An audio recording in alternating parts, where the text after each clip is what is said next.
Sad face for our 401ks. U.S. stocks ended the day lower after stronger than expected economic data, as investors are now worried it could spark the Fed to raise interest rates in June or July. Joining us now to discuss it, Jim Frischling from NewOak Capital. And, you can't follow this stuff day to day. You do. Where are we headed, though? Am I going to lose money in my retirement account? I mean, look, first of all, I think we had a Dow that just put up its fourth straight winning month in a row, and that's the first time it happened in over almost 2 years. The S&P, third straight winning month, also since June 2014. So all things can't go in one direction. I think what you saw was better than expected data.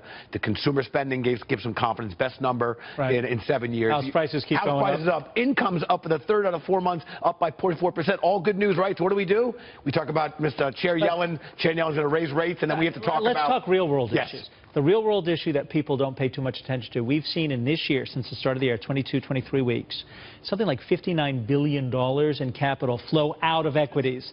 That, to me, and I'm no genius, I'm in index funds, that's how I do it, worries me. Sure, and I think what you're looking at is there is a lot of, and I know we're not going to talk about the Fed, but a lot of monetary policy has pushed this market higher over the last several years. I don't want to call that easy money because nothing's easy, but I'll say that trade is done, and to a certain extent, I think you're seeing equity outflows because this has been a elongated and a significant bull run, and people are now just not believing. So where does that money go, though?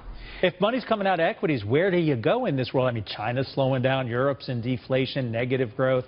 Where do you put your money to grow? Sure. Well, first of all, we're not telling people to take their money out of the U.S. market and particularly out of U.S.-centric equities. We think you look at home prices going up, you know what's going to do well? Things like the Home Depots, things like the fixer-uppers.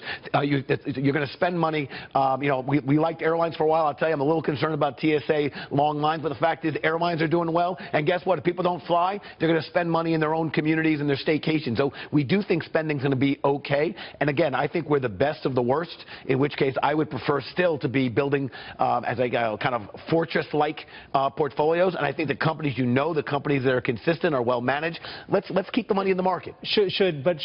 You're telling people to invest somewhere, but I think some people are scared and might be just putting the money with no return in the bank, saving for a rainy day that may not come, but afraid to invest. Yeah, and my concern there, and this has been one of the unintended consequences of the financial of the policies has been savers have been crushed. There are no real returns in CDs, in saving accounts, in bank accounts. So I do think you need to step out and look for dividend payers and look for companies Again, this is not the time, in my opinion, to be brave, but it is time to get your money out of these CDs and back into the U.S. companies. I think that's still the best place to play.